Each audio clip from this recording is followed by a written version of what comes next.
My name is Cyrille Quemin. I'm French, as you may have guessed. I'm passionate about anything and everything engineering. I've started off as a Java engineer, Java architect back in France. Then I dabbled quite heavily in mobile, starting from an Android developer all the way to chief mobile officer in Yoti. And my last experience was as an engineering director at Energy. So over there, I was responsible for software engineering, data engineering, and analytics, as well as the IT in the traditional sense of the thing. So I think I have now quite a broad range of experience in the software engineering field. Why did you decide on a career in technology? Well, in my particular case, it started off very early. I started development when I was around 12 years old. And basically, I just loved the fact that you can make things happen with a bit of a few words, a few keywords. And then it transformed from a geeky passion to the joy you take in creating a solution and delighting people that are using it when they're like, oh yeah, that was fun, or that was useful, or thanks for fixing that, or thanks for adding this feature. This is very rewarding for me. What were you doing on a day-to-day basis, and what excited you about that role? I joined Energy for one main reason. It was to take them from, let's say, a young startup with the startup mentality. The ambition at the time was to move from 200,000 customers to 1 million within 4 years time frame. So obviously they needed to scale up and to bump up the engineering practices. So my responsibility were to set up best practices, the team structure. One of the big achievements was migrating 4 or 5 monolith to microservice-oriented architecture with automated deployment pipelines, all of it with the right data points so that stakeholders can get their report into the performance, whereas it's performance in terms of speed or in terms of user acquisition, cost, etc., etc. And a good result of that, the company's been acquired back in September. And one of the main arguments for the acquisition was the way tech was used and the way tech impacted the operational cost of the company. So I think it's a good testament to the hard work that the team has made in the last 2 years and a half that I've been with Energy. And what has been the biggest challenge in your career to date? It was for me to transition from doing mostly execution, being a tech lead, but you're still focusing on executing the task and unblocking the team, and you're producing for the team or the cross-functional teams or the team that you're supporting, to more of a leadership role.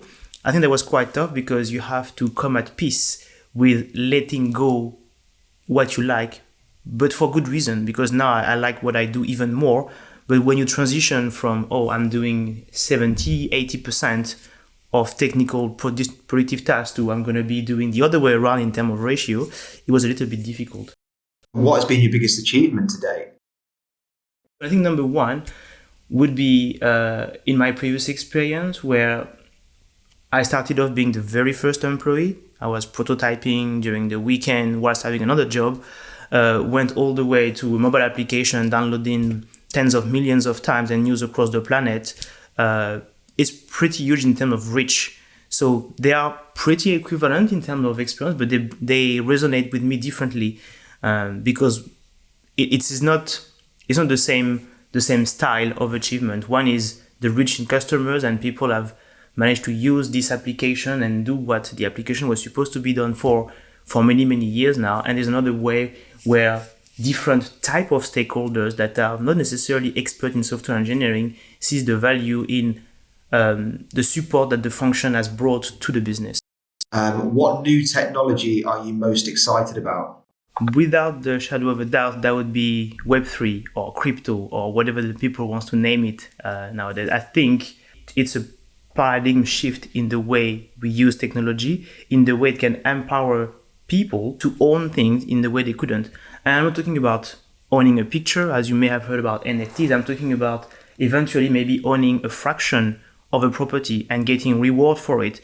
I'm talking about being involved in the development of a video game that you really cherish and value, and getting rewarded because you're playing this game for hours and hours, and the only thing that you get as a reward is, the time and the feel of achieving something for yourself. What crypto can do in that sense is helping you getting actual money, share of the share of the success of the game in terms of reusable token or even hard cold cash should you wish to. What changes do you envision for your sector in the next 5 years? What will change overall in a number of sectors is perhaps virtual reality. And this is a very broad term, but I'm thinking of what the pandemic has done to us. I'm thinking that now remote working is more standard. This has put us in a situation where we needed to stay far away from the people that we're working with. And I think virtual reality can help in that sense. I'm thinking of the ability already that exists for doctors to do operation remotely from one country to another with some machine, and they have like lots of cameras. And I think being able to visualize perhaps the body in 3D and operate on a 3D model can help and enhance that. I'm thinking of understanding the mapping of a brain in detail. So I think virtual reality, in the sense of enhancing the way we perceive the world, will help us solving problems that have been existing for quite a while in a whole different manner. If you could give one piece of advice to future technology leaders, what would it be?